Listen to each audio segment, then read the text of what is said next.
بسم الله الرحمن الرحيم. الرحمن علم القرآن، خلق الإنسان علمه البيان. الشمس والقمر بحسبان، والنجم والشجر يسجدان. والسماء رفعها ووضع الميزان، ألا تطغوا في الميزان.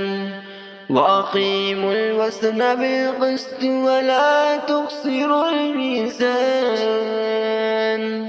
والأرض وضعها للأنام، فيها فاكهة والنخل ذات الأكمام، والحب ذو العصف والريحان. فبأي آلاء ربكما تكذبان؟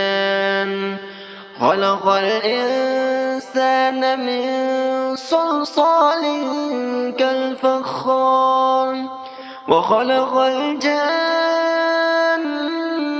من مارج من نار. فبأي آلاء ربكما تكذبان؟ رب المشرقين ورب المغربين.